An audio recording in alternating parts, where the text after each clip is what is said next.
S Muthuramasamy என்பவர் அரசு தொடக்கப்பள்ளி ஈரோட்டில் தலைமை ஆசிரியராக வேலை செஞ்சிட்ருக்காருங்க சார். அவர் கந்து வட்டிக்கு பணத்தை கொடுத்து என் வீட்டு மேலே, நான் அவர் வீட்டு மேலே என்னுடைய வீட்டை கொடுத்து அவர்கிட்ட ஒரு 15 லட்சம் வீட்டை கொடுத்து பணம் வாங்கியிருந்தேங்க சார். அந்த பணம் வாங்கிட்டு அசல் வட்டி எல்லாமே கிட்டத்தட்ட 60 லட்சம் ரூபாய்க்கு பக்கமாக அவருக்கு கொடுத்துட்டேன். திரும்பி அவர் எனக்கு எழுதி கொடுக்காம பிரச்சனை பண்ணிகிட்டே வர்றாருங்க.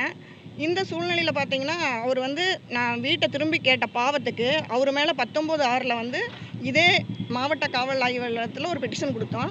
அப்போ இப்படி மீடியாவை கொடுத்த போது அதை மனசில் வச்சுட்டு என்ன பண்ணிட்டாருன்னா, ஆளுகளெல்லாம் தூண்டி விட்டு சீட்டு நடத்துகிற மாதிரி ஒரு பொய் புகாரை கொடுத்து என்னை சிறை வரைக்கும் அனுப்பி என்னை எவ்வளோ மானபங்கப்படுத்தணுமோ அத்தனை மானபங்கப்படுத்தி அனுப்பிட்டு நான் இப்போ 23 நாள் சிறையில் இருந்துட்டு வந்தேங்க.